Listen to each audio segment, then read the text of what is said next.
Yo, what is up? Welcome to Ninja Geek Games. SETI was sat in my top 5 hot list for Essen 2024, a Euro game that promised space exploration, resource management and player upgrades, where you take on the role of an agency searching for extraterrestrial intelligence. This game is for 1 to 4 players from CGE, and in this video I want to discuss solo play. Why? Well, it's not for lack of friends, I got loads, it's because I think it provides a really intuitive puzzle that I'll explain along the way. In the solo game, you play against a rival agency where you both need to explore the solar system, deploy probes and landers to planets, develop your own tech and send signals out to the deepest, darkest parts of the galaxy, hoping to find intelligent life, because you won't find any here. I'm just kidding, I'm well clever. Typical for a Euro, you have resource production phase where you then spend them to carry out game actions. The rival makes use of cards for its actions, but you're essentially looking to pip it to the post for prime spots on the board, whether for majority control or VPs and more resources.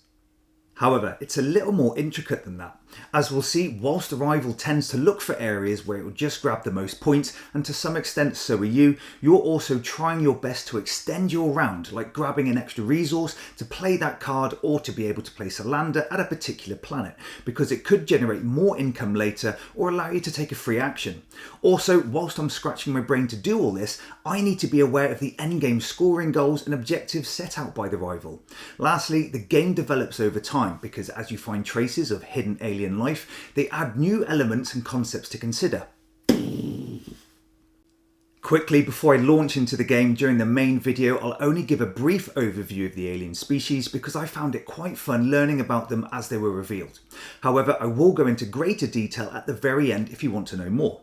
Lastly, do you think aliens exist? I mean, it's an awful waste of space if they don't. The main board is a beautiful construct of rotating dials making up the solar system, and sorry to all the entitled people in the world, this is the centre of our solar system, the Sun, not you. Surrounding this are the nearest stars that hold data tokens, and these scoring tiles are double-sided and are randomly selected at setup, so each game will have various scoring requirements. The planetary board shows the moons, planets and orbits where your probes and landers can sit once claimed, and also detail the bonuses you get for doing so. The tech board has a publicity track that you can spend for actions, a dial area that shows which section of the solar system will rotate next, and various tech tiles that you can claim that sit in your player board. SETI comes with 5 alien species, and in the game you randomly select 2 of them, but these are placed face down so you don't know what combination of aliens will be revealed later. Exciting stuff. Your player area includes a board where tech tiles are placed, and this details the actions that you take during a round. You have a pool of satellites and markers, and you start the game with an income card. This indicates your starting resources and hand of cards, and also shows the income that you'll get each round, where you'll be adding cards to gain more. The game comes with a huge stack of cards and they form a market-like area, and I'll talk about using them later. The rival has a solo board and there's 5 levels to choose from detailing how the rival is set up. They have an action deck that provides priorities for their turn, and this will become more powerful over the course of the game. Their board has areas to store tech tiles and a progress track used for collecting tech and gaining more action cards. Lastly, the objective tiles set out the task that you need to complete during play. A very brief overview of components, but that board is quite literally out of this world. That and your play area take up a lot of room, but looks incredible on the table. The artwork is great, really vibrant, and once you understand the rules, the iconography is really simple to make out, so please don't worry about feeling overwhelmed. The endgame scoring tiles are selected randomly at setup, so you'll get some nice combinations there, and so is the solar system and surrounding stars. You can even use a QR code that provides you with a setup configuration, which is pretty cool. Each round starts with you gaining income, and then you spend these to carry out just one action. Play then flips back and forth between you and the rival until you both pass. The solar system rotates, you then gain a card, and you start the next round. Let's take a look at how it plays. Each round you'll gain income shown by these icons on your income card that are credits, energy and cards. As the game progresses, you'll get rewards and bonuses that let you slip extra cards from hand under your income card that provide more resources in later rounds. What I really liked is that these cards can be used in one of 3 ways. As income, as mentioned, a free action that provides a benefit, or as a main action that has a cost, and I'll go over these later. So now I'll quickly go over the game actions so you can see how they all link together during play. You can launch a probe into space that starts on Earth, where you can then spend energy or use card benefits to move it around the solar system. Navigating through asteroid fields is harder to do, but you can pick up publicity for moving through certain areas. If lucky, the solar system may rotate mid-round, pushing your probe along the required trajectory, saving you valuable resources next turn. You can opt to have your probe orbit a planet or land on the surface, but this costs more resources. If you have the right tech, you can even land on the moon that normally provides a load of VPs. You'll claim bonuses for this action that vary from data tokens, income, free actions and cards, but the first player to carry out this action always gets an additional reward. Scanning the nearby stars allow you to replace data tokens with your markers that represent you listening for signals. Now, the areas you can scan are subject to the location of Earth at the time of scanning, and you can also choose other areas based on cards in the market area.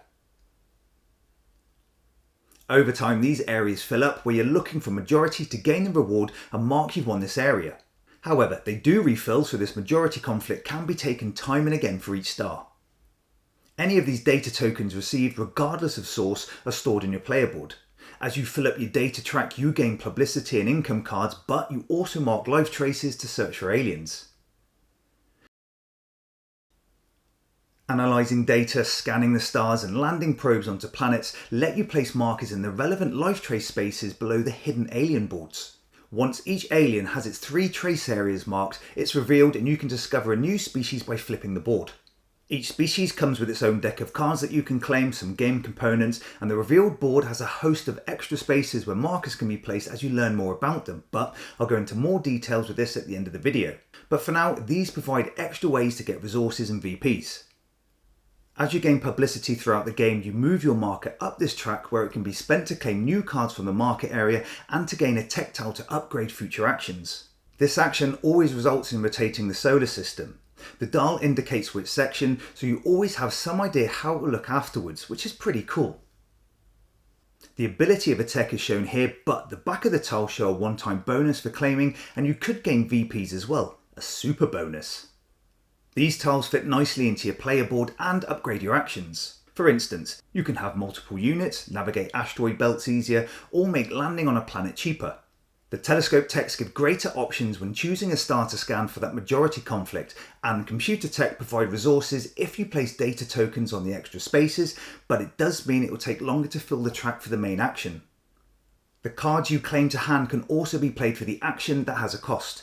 These can provide cheaper ways to carry out an action, such as to launch a probe, allow you to move them across the solar system, giving VPs if you visit a particular planet, or bend the rules in some way, so are highly varied. Some provide mission objectives where if you complete an action or task you'll gain a small benefit, and others even give endgame VPs on top of the scoring tiles discussed at setup. Endgame scoring tiles can only be marked once you've earned a number of victory points, where you then get to choose a tile to score from, although you are limited to just 3.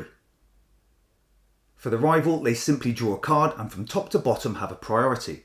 They'll always select areas where they get the most VPs, and if they've collected tech, this generally boosts the action. For example, probes will try to find planets in a particular order and choose to orbit or land based on which gives them more VPs. If they have the right tech, they will spend this to land on a moon instead. The rival doesn't get resources. Instead, they move their marker up the progress track. This details which tech they're likely to gain for an action, but as they move around, they'll upgrade their deck with more cards. Also, once the aliens have been discovered, they'll end up getting a specific lifeform card added too. Depending on the difficulty level, you'll need to construct an objective stack at setup where 3 are always revealed. These set out tasks that you must complete, and at the end of the round you spend completed objectives that prevent you from losing VPs, and the later the round, the more you need to complete.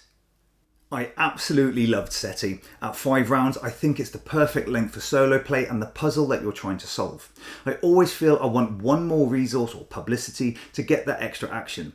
Gaining a tech tile could provide a data token that fills your data track, allowing you to later place a marker on the alien life trace board, which provides a resource that lets you play a card from hand, so your next few turns are planned out.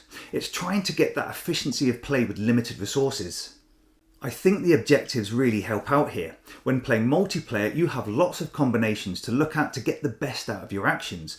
But with the solo objectives, these really help you map out your turns. For instance, you may be tasked with objectives that show gaining data, landing a probe, and visiting a comet on the solar system board.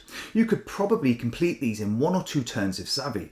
I'm not saying you can't do this in multiplayer, but playing against a rival, it really helps focus this development. Having 3 options for cards in hand is great. Whether you use them for the one-off benefit, income, or the main action, you can always do something. Also, certain tech allows you to discard cards from hand to scan extra sections at the nearby stars, so they're really versatile. Mission cards are a nice touch. The fact is, you're going to carry out the requirement at some point, so get the card on the table to earn the reward when needed, and having extra ways to score endgame VPs is a huge advantage.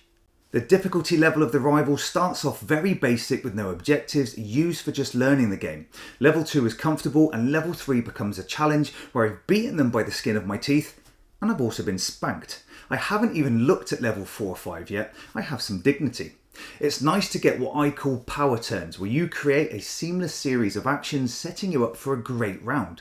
You then look around to gain admirations from others, only to remember you're playing solo. Mental note, get friends. It's a high scoring game. I've lapped the board a few times, which makes me feel good, and the variability of scoring tiles it's set up is well received. Also, not knowing which aliens will be discovered is quite an exciting part of the game, because as we'll see in a bit, they all change the game in some way. SETI is actually one of the few Euro games that I've played back to back over a number of days. Controlling the rival is not a chore. I love the theme, it has great production value, and it's certainly not a clunky game. I hope this video gives you good insight as to why it's a much loved solo game. What I'm going to do now is give you a bit more detail of the alien species for anyone interested.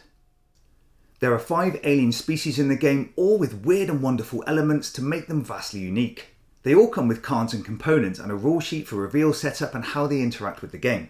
The anomalies have tokens set up on the outskirts of the solar system. When it rotates, if Earth sits in the same sector as the token, the player who has a marker at the highest point on the anomaly board matching the life trace icon gains the benefit of the token, and this is one of the simplest aliens to manage. The exertions have milestone markers that sit on the VP track. When you pass these markers, you play an alien card from hand that has endgame VP bonus. However, beware of danger. At the end of the game, you add up your danger value from played cards and marked areas on the alien board, where whoever has the highest value loses a massive 10% of their total VPs. Ouch.